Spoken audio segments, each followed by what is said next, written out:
ரீசெண்டா பார்த்தீங்கன்னா, நீயா நானா கோபிநாத் வந்து அரவிந்த் சாமிய இன்டர்வியூ எடுத்திருப்பாரு. அந்த வீடியோவும் பார்த்தீங்கன்னா, ரொம்ப வைரலா போணுச்சு. அதில ஒரு கிளிப் பார்த்தீங்க அப்படின்னா, என்ன வந்து பர்சனலா தாக்குனுச்சு. அது என்னன்னு பார்த்தீங்கன்னா, அரவிந்த் சாமி வந்து ஒரு விஷயத்த அழகா சொல்லியிருப்பாரு. அதாவது நீங்க வந்து ஒரு கம்பெனில 2 வருஷம் வேலையில இருக்கீங்க.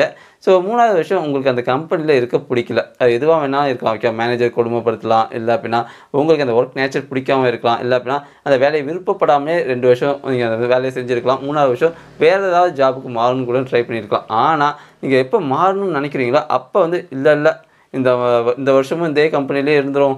ஏன்னா, நம்மளுக்கு வேலை கிடைக்காம போயிட்டா என்ன ஆகுறது? இல்ல அப்படின்னா, ஏதாவது புதுசா செய்ய ஆரம்பிச்சு ஏதாவது லாஸ் ஆயிட்டா என்ன பண்றது? நம்மளுக்கு வேற மாசம் பொறந்தா இஎம்ஐ, லோனு அப்புறம் நெறைய செலவுகள்லாம் இருக்கே! அப்படின்னு சொல்லிட்டு யோசிச்சுக்கிட்டே அந்த கம்பெனில நீங்க இருந்து ஏதோ வே வே வே வேண்டா வெறுப்பா அந்த வேலைய பார்த்துட்டு இருப்பீங்க அப்படின்னு சொல்லிட்டு அவர் சொல்லியிருப்பாரு. அதுக்கான ரீசனுமே சொல்லியிருப்பாரு கடைசியா. என்னன்னா, நீங்க வந்து அந்த 2 வருஷமும் பணத்த வந்து எப்படி செலவு பண்ணணும்னே தெரியாம, எதுவுமே சேமிக்காம, எதுவுமே இன்வெஸ்ட் பண்ணாம, அந்த பணத்த எல்லாத்தையுமே ஃபுல்லா வேஸ்ட்டான ப்ராடக்ட் அதாவது வாட்சு, பைக்கு, ஃபோனு அப்புறம் பார்த்தீங்கன்னா, தேவையே இல்லாம நெறைய இஎம்ஐ அதில வந்து உங்க பணத்த இழந்திருப்பீங்க. நீங்க மட்டும் கரெக்ட்டா அந்த 2 வருஷத்துக்கு ஒரு பணத்த வந்து நீங்க இன்வெஸ்ட் பண்ணியிருந்தாலோ, இல்ல சேவிங்ஸ் பண்ணியிருந்தாலோ, உங்களால அடுத்த வருஷம் அதாவது இந்த 3வது வருஷம் வந்து நீங்க வந்து வேற ஏதாவது உங்களுக்கு புடிச்ச விஷயத்த செய்யலாம் அப்படிங்கிற மாரி அவர் பேசியிருப்பாரு. எனக்கு பார்த்தீங்கன்னா பர்சனலா கனெக்ட் ஆனுச்சு. ஏன்னா, நான் வொர்க் பண்ணிட்டு இருந்தபோது நான் பார்த்தீங்கன்னா எதுவுமே சேமிக்கல, இன்வெஸ்ட் பண்ணல, எதுவுமே பண்ணல. வந்த அமௌண்ட்ட அப்படியே சாப்பிட்டுட்டு, அப்படியே செலவு பண்ணிட்டு, இஎம்ஐ கட்டிட்டு அப்படியே விட்டாச்சு. ஸோ அப்ப திரும்பி பார்க்கும்போது என் பேங்க் பேலன்ஸ் பார்த்தீங்கன்னா 0 தான். ஸோ இதுலேருந்து நீங்க வெளிய வரதுக்கு அருமையான ஒரு விஷயத்த தான் நான் இப்ப சொல்லப் போறேன். ஃபர்ஸ்ட்டு நீங்க செய்ய வேண்டியது எல்லாமே, உங்களோட சம்பள பணத்துலேருந்து ஒரு பகுதிய இன்வெஸ்ட்மென்ட்டா போடுங்க. ஓகேவா? இன்வெஸ்ட்மென்ட்ட பொறுத்தவரைக்கும் அடுத்த 20 வருஷத்துக்கு அத நீங்க தொடவே கூடாது. ஓகேவா? மாசம் மாசம் ஒரு அமௌண்ட் நீங்க ஃபார் எக்ஸாம்பிள் இந்த மாசம் ஒரு ரூ. 1000 போடுறீங்களா? அத தொடர்ந்து 12 மாசம் போடுங்க. அடுத்த வருஷம் பார்த்தீங்க அப்படின்னா, அந்த ரூ. 1000 1200 இல்ல 300 மாத்துங்க. ஸோ இது மாரி பார்த்தீங்கன்னா, இன்வெஸ்ட்மென்ட்ட கரெக்ட்டா ஃபாலோ பண்ணிட்டே வாங்க. அடுத்த ஒரு 20 வருஷத்துக்கு இன்வெஸ்ட்மென்ட்ட பிரேக்கே பண்ணாதீங்க. இப்ப அடுத்த முக்கியமான விஷயம் என்ன அப்படின்னா, நீங்க வந்து எஃப்டி இல்ல ஆர்டிய கிரியேட் பண்ணுங்க. ஓகேவா? அதாவது உங்களுடைய சம்பள பணத்துலேருந்து ஒரு அமௌண்ட்ட எஃப்டிலயோ இல்ல ஆர்டிலயோ போட்டு வாங்க. அது வந்து பார்த்தீங்கன்னா, எமர்ஜென்சி ஃபண்டா வச்சுக்கோங்க. ஏன்னா, இன்வெஸ்ட்மென்ட் வந்து நீங்க நடுவுல பிரேக் பண்ணவே கூடாது.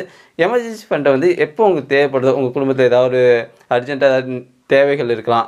அப்படி இருக்கும்போது அந்த ரெக்கரிங் டெபாசிட் அமௌண்ட்டையோ இல்ல எஃப்டி அமௌண்ட்டையோ உடனே நீங்க உடைச்சு அந்த செலவுகள நீங்க பூர்த்தி பண்ணிக்கலாம். ஓகேவா? ஸோ இதனால என்ன ஆகும் அப்படின்னா, நீங்க வந்து டென்ஷன் ஃப்ரீயா இருக்கலாம். எனக்கு இந்த வேலைய விட்டு நான் வந்தா கூட எனக்கு வந்து காசு இருக்கியா? அடுத்த 6 மாசத்துக்கு, அடுத்த 1 வருஷத்துக்கு என் பேங்க்ல காசு இருக்கு. நான் வந்து சமாளிச்சுப்பேன். ஸோ நான் யார பத்தியும் கவலைப்படணும்னு அவசியம் கிடையாது. எனக்கு வந்து 1 இயர் ஸ்பேஸ் இருக்கு. என்ட்ட பணம் இருக்கு. நான் வந்து இந்த 1 இயர்ல எனக்கு புடிச்ச விஷயத்த நான் செய்வேன். அப்படிங்கிற ஒரு கான்ஃபிடென்ட் உங்களுக்குள்ள வரும். அதேமாரி பார்த்தீங்கன்னா, டெர்ம் இன்சூரன்ஸ், ஹெல்த் இன்சூரன்ஸ் இத வந்து கண்டிப்பா எடுத்து வச்சுக்கோங்க. மினிமம் ரூ. 10,00,000 உங்க ஃபேமிலிக்குன்னு ஒரு ஹெல்த் இன்சூரன்ஸ் எடுத்து வச்சுக்கோங்க. அது வந்து பெரிய லெவல்ல உங்களுக்கு யூஸ்ஃபுல்லா இருக்கும். ஏன்னா, இந்தியா பொறுத்தவரைக்கும் பார்த்தீங்கன்னா, இந்த மெடிக்கல் நீட்ஸ் அப்படிங்கிறது ரொம்ப விலை உயர்ந்து போயிட்டே இருக்கு. உங்க வீட்ல யாரோ அது முக்கியமா உங்க அப்பா, அம்மாவுக்கு ஏதாவது பிரச்சனை அப்படின்னா, கண்டிப்பா உங்களுக்கு அதிகமா பணம் செலவு பண்ற மாரி இருக்கும். அதனால நீங்க ஒரு இன்சூரன்ஸ் எடுத்து வச்சுட்டீங்க அப்படின்னா, நீங்க வந்து ரொம்ப கான்ஃபிடென்ட்டா இருக்கலாம். ஓகேவா? அதுமாரி நீங்க டெர்ம் இன்சூரன்ஸ் எடுத்து வச்சுட்டீங்க அப்படின்னாலுமே, இன்கேஸ் நீங்க தான் ஒரே மெம்பர் அதாவது உங்க ஃபேமிலிக்கான அ ஹோம் ரென்ட் அப்புறம் செலவுகள் இது எல்லாத்தையும் பார்த்துக்கக்கூடிய ஒரே பெர்சன் அப்படின்னா, நீங்க வந்து டெர்ம் இன்சூரன்ஸ் எடுத்து வச்சுக்கிறது நல்லது. இன்கேஸ் உங்களுக்கு ஏதாவது ஆனுச்சுன்னா, அந்த டெர்ம் இன்சூரன்ஸ் பணம் வந்து உங்களுடைய ஃபேமிலி மெம்பர்ஸ்க்கு ரொம்பவே ஹெல்ப்ஃபுல்லா இருக்கும். ஓகேவா? ஸோ இவ்வளோதாங்க. மெயினா நீங்க பண்ண வேண்டியது இன்வெஸ்ட்மென்ட்டும், ஒரு எமர்ஜென்சி ஃபண்டும் ரெடி பண்ணிட்டே வாங்க மாசம் மாசம்.